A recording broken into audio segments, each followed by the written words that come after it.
Chapter 630, Dator. The nearly 3-meter-tall giant expressed regret. The 6-member council mandates that we can't discuss matters not mentioned in the Holy Bible. As a believer of Mr. Fool, you must be familiar with the sermons and official statements. I can't share anything beyond that, just as I can't claim to have personally seen the angel of redemption and received his assistance. Attempting to tap Lumion on the shoulder, the giant found Lumion deftly dodging the gesture. "How should I address you?" Lumion, feigning reverence, inquired, not fully convinced. The giant responded, "Livily." "A toast to the newborn of the City of Silver." Lumion raised his massive beer glass, clinking it against the other party's. Then, he downed the remaining golden liquid.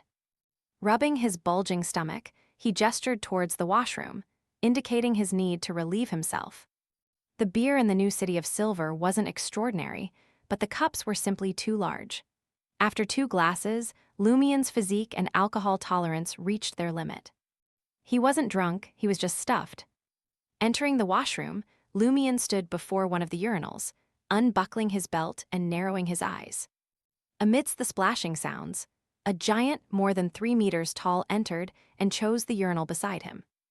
Lumion subconsciously turned his head, before slowly retracting his gaze. Dazed, he stared at the wall in front of him until the pressure in his abdomen completely subsided. Only then did he leave the washroom, returning to his usual seat at the bar counter. Livily had already ordered a new glass of beer for Lumion. It was dark black but not murky. Swirling in the mug, it revealed a hint of brown. "Try it. It's a specialty of the new City of Silver black-faced beer." The giant, firmly believing himself to be human, introduced enthusiastically. "Black-faced beer," Lumion, holding the beer glass larger than his head, asked in puzzlement. Livily suddenly felt a pang of sadness. The forsaken land of the gods lacked the sun and fertile soil. Only black-faced grass grew.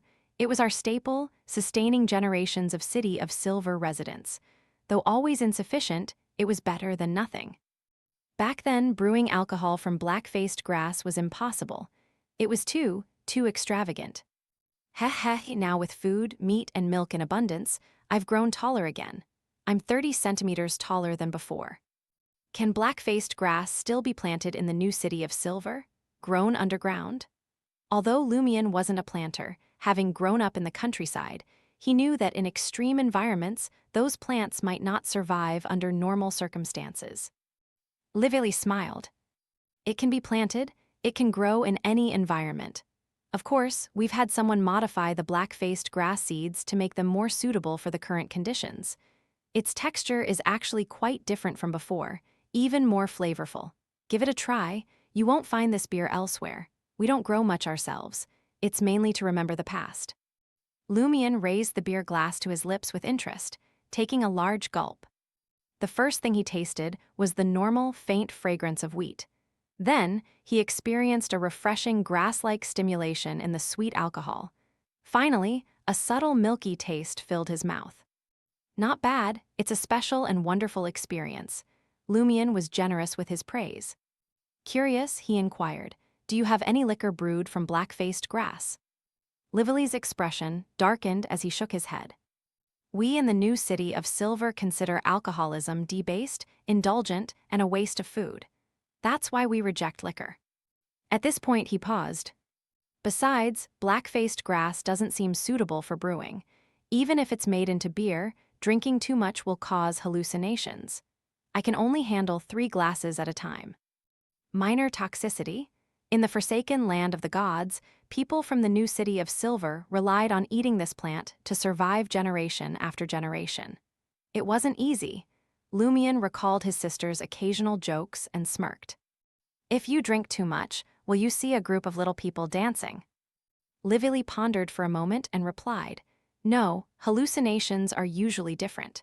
Some see their wives slapping them, some hear the cries of their deceased relatives, and some find a baby lying by the roadside wailing."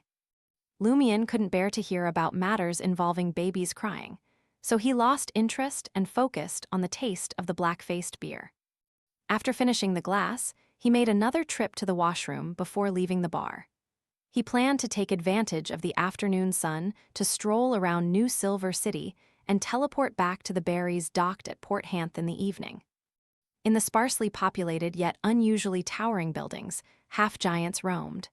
Every now and then, one or two giants, standing over 3 meters tall, could be spotted. Those below 1.8 meters were a rarity, except for those with childlike faces. Lumien's stature barely met the criteria, and his eyes quickly scanned the surroundings. He observed turquoise vines snaking up the outer walls of certain houses. On these vines, numerous soft, large, white, and plump mushrooms thrived. Mushrooms, since when did vines yield mushrooms? Lumien furrowed his brow, questioning his botanical knowledge. It occurred to him that this might be a unique plant brought from the forsaken land of the gods by the new city of Silver, bringing a sense of relief. He approached a roadside stall and glanced up. "You're selling milk, why don't I see a bucket of milk?" The vendor, standing at 2.56 meters with slightly grayish-blue skin, smiled genuinely and replied, "The house behind me is mine. Want some milk?" "I'll take a glass." Lumien, having already inquired, had no qualms about purchasing a glass of milk. Money was not an issue. Though Viral d'Or and gold risat weren't official currency in the new city of Silver, gold held value universally.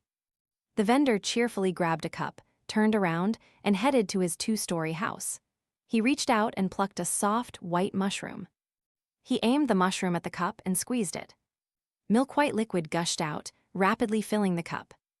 Lumien's jaw dropped, confusion once again clouding his eyes. "This is what you guys call milk." "It's ready." The half-giant vendor handed the milk to Lumien. Lumien instinctively took it and asked in bewilderment, "Are those mushrooms?" "Yes, milk mushrooms," the half-giant vendor replied earnestly. "You call that mushrooms?" Lumien paid in a daze and left the stall with a cup in hand. He couldn't recall how much he paid, or even why he started the conversation about buying milk. After walking more than 10 meters, he brought the cup to his lips and took a sip. It tasted like milk. Lumien finished the glass with a frown, finding nothing peculiar. Yet the liquid came from mushrooms. Just consider it a unique plant, Lumien muttered, deciding not to try it again. He feared that drinking too much might turn him into a milk producer himself. He continued to wander aimlessly along streets twice as wide as those in Port Hanth. Suddenly, another half-giant with slightly grayish-blue skin approached, holding a thick book and speaking with unusual enthusiasm. "My friend, would you be interested in hearing me introduce our beacon and savior?"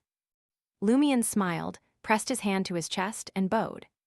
"Praise the fool." "Ah, brother."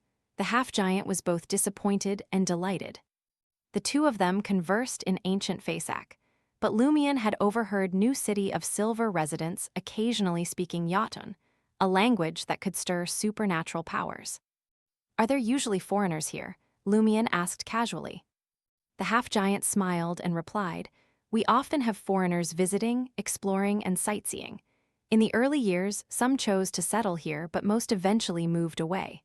Living with us proved challenging for them. Heh, we're too tall and not well-versed in the pleasures of life." With that, the half-giant took something from his pocket and handed it to Lumien. "I'm pleased to have you as a guest in the new city of Silver. Try our locally made candy." It was a candy wrapped in thin blue-white paper. Lumien didn't hesitate.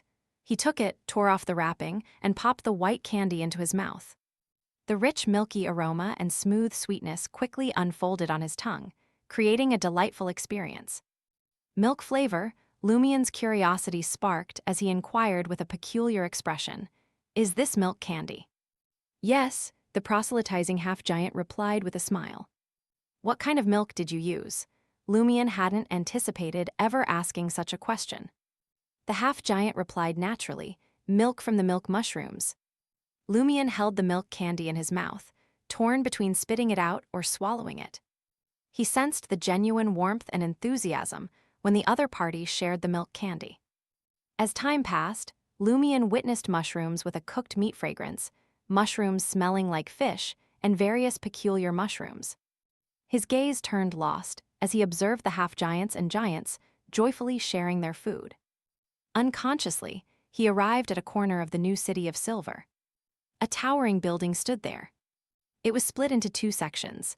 On the left, a spire tower, on the right, a dome tower. The outer wall, standing 30 to 40 meters tall, was a grayish-white hue. The twin towers? According to Lively, the spire houses the library and other public facilities, while the dome tower serves as the council office for the ruling 6-member council of the new city of Silver. There must be sealed artifacts and formidable individuals in such a place. Lumion stood nearby, examining the imposing structure before him.